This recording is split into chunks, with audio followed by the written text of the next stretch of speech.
उसमें कोई डरने की बात नहीं है। सबके अंदर इच्छा होती है ना, तो एक अच्छी इच्छा होती है, एक बुरी इच्छा होती है। हाँ? अच्छा चलिए ठीक है, आपने कहा सकारात्मक और नकारात्मक। सकारात्मक मतलब क्या होता है? तो वो कोई उदाहरण बताइए ना, आपके अंदर एक अच्छी सकारात्मक इच्छा, कोई उदाहरण बताइए। पढ़ लिख के कुछ अच्छे बन जाते हैं। चलिए नकारात्मक इच्छा बताइए। हम तो कह रहे हैं कि पढ़ लिख के कुछ अच्छा बन जाएंगे, ये भी नकारात्मक इच्छा है। स्वार्थ छिपा इसमें। दूसरों की भलाई करना ना, कहने में बड़ा अच्छा लगता है दूसरों की भलाई करना, और जब करने की बारी आती है तो बगली वाले को मन करता है ढकेल दे, दूसरे कौन बात है? चलिए देखिए, रूसो कहता था कि हर मनुष्य में दो तरह की इच्छा होती है। ध्यान से सुनिए।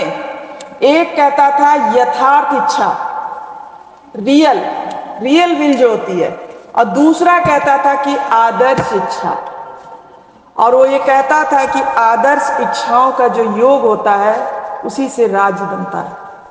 अब सुन लीजिए, रियल इच्छा वो क्या कहता था? रियल इच्छा वही स्वार्थ, संकुचित, ठीक ना, जो संकुचित इच्छाएं हैं, स्वार्थ वाली इच्छाएं हैं, उसी को कहता था यथार्थ इच्छा। क्योंकि मानव है, समझ रहे हैं ना, मानव है, इच्छाएं जागृत होना स्वाभाविक है। रूसो भी यही कहता था कि शुरू में मनुष्य जो था वो बहुत आराम की, शांति के जीवन व्यतीत करता था, उसको कोई जरूरत नहीं थी किसी भी चीज की, ठीक ना। लेकिन कहा कि धीरे धीरे उसके अंदर मोह बढ़ा, मोह बढ़ा तो उसने विवाह करना शुरू किया, ठीक है ना। जब विवाह हुआ तो परिवार बना, और निश्चित ही आप जानते हैं जब परिवार बनता है तो मोह जो है वो जागृत हो जाता है। और परिवार के लिए आदमी क्या करना शुरू करता है? काम तो सब करते हैं जी, संपत्ति इकट्ठा शुरू करता है। समझ गए ना? सारे विवाद की जड़ क्या है? संपत्ति। मैकियावेली कहता था कि मनुष्य जो है अपने पिता के हत्यारे को माफ कर देता है, लेकिन जो संपत्ति छीनता है उसको कभी माफ नहीं करता। अभी एक उदाहरण आप देख रहे हैं ना इलाहाबाद में, ना बड़ा साम्राज्य क्या, उसके लिए थोड़े ना हत्या हो रहा था, तो सत्ता के लिए हत्या हो रही थी कि हमारी चलेगी कि तुम्हारी चलेगी। भाई राजूपाल की हत्या की, ठीक ना, फिर उसका भाई जो था उमेशपाल, उसकी हत्या हो गई। तो आप उसके पीछे रीजन जाइए ना। संपत्ति बहुत खराब चीज है, और जो संघर्ष शुरू होता है वो आप ध्यान दीजिएगा, वो हमेशा संपत्ति के लिए होता है। अब संपत्ति का मतलब केवल धन ही नहीं है। सीट सिखाने के लिए नहीं झगड़ा होता है ना। साइकिल यहाँ खड़ा करें, तुम हटाओ हम यहाँ खड़ा करेंगे, हटो हम यहाँ बैठेंगे, ये सब भी मनुष्य की यथार्थ इच्छा है, ठीक ना। लेकिन रूसो एक बात कहता था कि यथार्थ इच्छा जो है वो स्थायी नहीं होती है, ठीक है ना।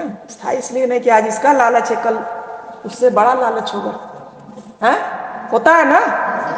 लेकिन मानव स्वभाव है, ये यथार्थ इच्छा हर मनुष्य में होता है। ये साबित करता है कि वो मनुष्य है, अगर उसके अंदर इच्छा है तो। इच्छा नहीं है तो क्या हो जाएगा? अगर मनुष्य की इच्छाएं मर जाएं तो उसको क्या कहेंगे? योगी। हम तो कहेंगे पागल। आजकल योगी लोग को पैसे की जरूरत नहीं है जी, है? एक बात सुनो, किशोरी एक प्रवचन दे रही है ना, उनकी फीस पता है कितनी है? तब भी 9.5 लाख रुपया लेती हैं। हाँ, अगर 3-4 दिन बोल दी आपके घर आके तो सबकी फीस बंधी हुई है। राजन जी आते हैं, एक दिन का 1 लाख 2 लाख लेते हैं, ठीक है। मेंटर कह के अपने को प्रचारित कर रहे हैं लोग, और फीस ले रहे हैं लोग। तो इच्छा की बात कह रहे हैं। अगर किसी के पास इच्छा नहीं है, हम तो अब वो संत सन्यासी को भी उसमें नहीं रखते हैं, उनकी भी इच्छाएं, ठीक ना। हम तो बस कहते हैं जो पागल है उसी की कोई इच्छा नहीं। अरे कहीं पड़ा रहता है, कहीं गया रहता है, जब इच्छा कहाँ से जागृत होती है? ठीक ना। कभी आप कोई गलत काम करिए ना, तो एक बार लगता है कि नहीं गलत हो रहा है, भले कर लीजिए, तो वो दिमाग नहीं कहता है, वो दिल से आत्मा से आवाज आती है कि ये गलत है, इसको छोड़ दिया जाए। लेकिन दिमाग हावी रहता है हर जगह। तो रूसो भी यही कहता था कि जो यथार्थ इच्छा होती थी वो हर मनुष्य के अंदर होती है और होनी चाहिए। और उसके बाद उसने कहा कि एक और इच्छा होती है, वो आदर्श इच्छा होती है। आदर्श इच्छा सहयोग की इच्छा होती है, समझ गए ना, परोपकार की इच्छा होती है। और यही जब बहुत सारे व्यक्तियों का आदर्श इच्छा मिलता है तो किसकी उत्पत्ति होती है? राज्य की उत्पत्ति होती है। ठीक है ना। तो थोड़ा सा हॉब्स लॉक से अलग था। उसने कहा कि मनुष्य जो है वो स्वतंत्र पैदा होता है, समझ रहे ना। रूसो कहता था कि मनुष्य जो है वो स्वतंत्र पैदा होता था, लेकिन सर्वत्र जो है वो बेड़ियों में जकड़ा हुआ था, समझ गए। तो रूसो के लिए अगर बहुत पूछता है ज्यादा, तो एक सामान्य इच्छा का सिद्धांत किसका था? ठीक है, सामान्य इच्छा क्या है? इच्छाएं दो तरह की होती हैं, एक यथार्थ इच्छा, एक आदर्श इच्छा। यथार्थ इच्छा जो होती है वो थोड़ा सा स्वार्थी होती है, ठीक है ना, मतलब रियल कह रहा है उसको। वो हर मनुष्य में कोई अगर कहता है कि नहीं हम झूठ नहीं बोलते हैं, तो वो गलत कहता है, ठीक ना। हम भी बोलते हैं, दिन भर में आदमी 4-5 झूठ तो बोल ही जाता है, बोलता है ना। आप खुद ही देखिएगा, रात को सोने जाइए और देखिए कि हमने कितने आज सुबह से लेके शाम तक कितने खराब काम किए, ठीक, और कितने अच्छे काम किए। मेरा दावा है कि बुरे कामों की लिस्ट लंबी हो जाएगी। बुरे काम का मतलब केवल सिगरेट पीना नहीं होता बेटा। अब डिग्री का लिंगा कोई पेन भी चुराता है क्या? हाँ, अच्छा, ये तो बहुत गलत बात है भाई। अब तो पेन 2 रुपए से 5 रुपए में आने लगी है भाई। चुराना है तो बड़ा चीज चुराओ ना, है किताब। अच्छा, किताब इसको लगा कि उससे बड़ा किताब है। किताब तो 200-250 रुपए का है। घड़ी, चलो घड़ी उसने कहा वो भी 600-700 रुपए का। और बताओ, मोबाइल, देखो उसने कहा सबसे अच्छा मोबाइल है। लेकिन देखते हैं मनुष्य मोबाइल इतना संभाल के रखता है, उतना पैसा संभाल के नहीं रखता है? तो आप समझ लीजिए कौन सी इच्छा हुई? यथार्थ इच्छा, समझ गए ना। और ये सब मनुष्य में होता है, इसमें कोई बुराई नहीं, होना चाहिए। थोड़ा सा स्वार्थ नहीं रहेगा ना तो फिर हम आगे नहीं बढ़ पाएंगे, विकास नहीं कर पाएंगे।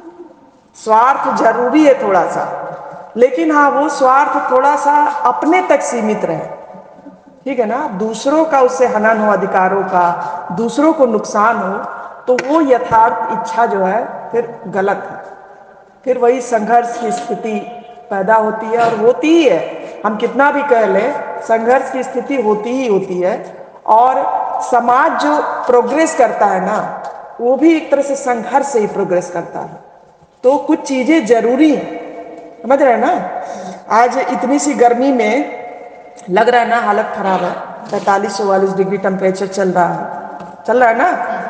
और सोचिए दक्षिण अफ्रीका के कुछ देश में 50 से ऊपर, 55 से ऊपर टेम्परेचर चला जाता है। कैसे रहते होंगे वो? संघर्ष कर रहे हैं ना। इसीलिए वहां देखिए लोग एकदम काले होते हैं, स्किन उनकी जो है एकदम वो हो जाती है। वो इंडिया में आते हैं तो उनको मौसम बहुत अच्छा लगता है।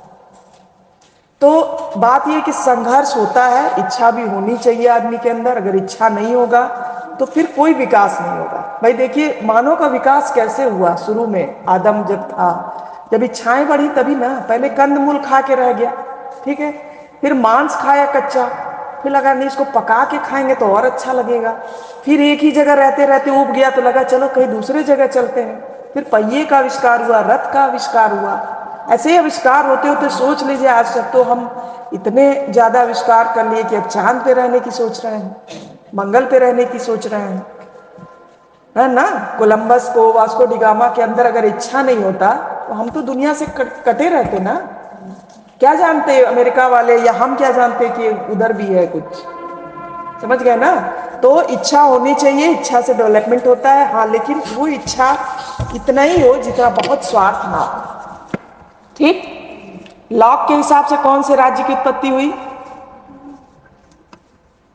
हॉब्स के अनुसार कौन सी हुई? राजतंत्र। निरंकुश तंत्र। और लॉक के, अच्छा ठीक है चलिए, रूसो जो ये कह रहा है उसके हिसाब से किसकी उत्पत्ति होगी? आदर्श राज्य।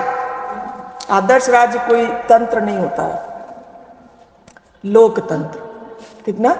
रूसो के हिसाब से जो उत्पत्ति हुई वो लोकतंत्र की हुई। आप घर जाइएगा, देखिए हॉब्स लॉ रूसो बहुत इंपॉर्टेंट है, समझ रहे हैं ना। 3 लाइन खींच दीजिए, 3 नहीं 4, ठीक। एक में लिखिए हॉब्स, एक में लॉक, एक में रूसो, ठीक। इसके नीचे आइए, पहले नंबर पे उनकी किताबों के नाम लिखिए, तीनों के, ठीक। उसके बाद दूसरे नंबर पे लिखिए प्राकृतिक अवस्था। तीनों के हिसाब से प्राकृतिक अवस्था कैसी थी, तीनों के हिसाब से मानव स्वभाव कैसा था, तीनों के हिसाब से समझौते के कारण क्या थे, ठीक ना। और तीनों के हिसाब से कौन सा समझौता हुआ, ठीक है ना। और तीनों के हिसाब से किस राज्य की उत्पत्ति हुई। चार्ट पे बनाइए, हम भी ढूंढेंगे, मेरे पास होगा तो हम ग्रुप पे डाल देंगे। कुछ चीजें जैसे चार्ट बना के पढ़ेंगे ना तो बहुत जल्दी याद होता है, लिखने के लिए मैटर बहुत मिल जाता है, समझ रहे हैं। जैसे हम अगर मान लीजिए राज्य पढ़ाते हैं, जैसे मेरे पास होगा क्योंकि इतनी वो है, जैसे मान लीजिए हमने राज्य लिख दिया, ठीक है। अब राज्य की उत्पत्ति किस चीजों से हो रही है? 4 चीजों से हो रही है। ऐसे चार्ट आप बना लीजिए, 4 चीज, चारों में लिख दीजिए, ठीक है। टेरिटरी है, पॉपुलेशन है, और क्या बताइए, गवर्नमेंट है और सॉवरेनिटी है। अब उसके हिसाब से एक एक लाइन लिख लीजिए, चार्ट बना के रखिए। देखिए हमेशा कंपटीशन वाले ऐसे ही तैयारी करते हैं, समझ रहे हैं ना। देखिए बहुत सारे बच्चे बगैर कोचिंग के यूपीएससी बीपीएससी निकाल लेते हैं। कभी उनके नोट्स देखिए, वो ऐसे किताब लेके या ऐसे नहीं पढ़ते हैं, इसी तरह से रंग के बनाते रहते हैं अपना, वो ऐसे है, ये ऐसे, वो ऐसे, इस तरह से, इस तरह से। और मेरी भी आदत थी, क्योंकि अब नई शिक्षा नीति आ गई, हम लोग को खुद समय नहीं मिलता है। देखिए हम तो शुरू से कह रहे हैं, अभी आप लोग दूसरे सेमेस्टर में है ना, सेकेंड ईयर वाले चौथे सेमेस्टर में है। जब 6 सेमेस्टर हो जाएगा तब हमें भी समझ में आएगा क्या पढ़ाना है, कैसे पढ़ाना है, किस तरह पढ़ाना है। जिस तरह से आप पढ़ रहे हैं वैसे ही हम लोग भी पढ़ रहे हैं, क्योंकि सिलेबस पूरी तरह से चेंज हो गया। जो अभी तक हम लोग पढ़ाते थे वो चीज़ें नहीं है, बट गई। कुछ चीज़ें अच्छी कर दिया, कुछ चीज़ें बहुत खराब कर दिया, सिस्टमैटिक नहीं है कुछ चीज़ें। कई चीज़ें अभी भी किताबों में, जब आप सेकेंड सेमेस्टर में जाएंगे, थर्ड में, तो बुक अभी अवेलेबल नहीं है। क्योंकि ये नई शिक्षा नीति का ये था कि पूरे इंडिया का सिलेबस एक कर दिया जाए, समझ रहे हैं। तो पूरे इंडिया का सिलेबस एक करने की बात हुई कि 60% जो है वो सबका रहेगा और 40% आप अपना जोड़ सकते हैं, मतलब हर यूनिवर्सिटी। तो वो 40% तो पढ़ा हुआ था, लेकिन वो 60% में कुछ चीज़ें हम लोग कभी नहीं पढ़े थे, समझ रहे हैं ना, हम लोग को पता ही नहीं था। तो अब हम भी पढ़ ही रहे हैं, फिर आप लोग को पढ़ाया जा रहा है। तो इसीलिए जो है थोड़ी पढ़ाई की रफ्तार भी सुस्त थी, समझ रहे हैं। अब ये सब चीज़ें जो थी वो पहले भी थी, तो इसमें कुछ आशंका नहीं होता है। संप्रभुता भी पहले भी था अभी, लेकिन आगे आएगा जो चैप्टर, एक चैप्टर और है, वो थोड़ा हम लोग के लिए नया था, तो उसमें थोड़ा टाइम लगा। पिछले साल तो एकदम नहीं हो पाया, इस साल प्रयास रहेगा, नहीं होगा तो नोट्स दिया जाएगा। चलिए रूसो लिखिए।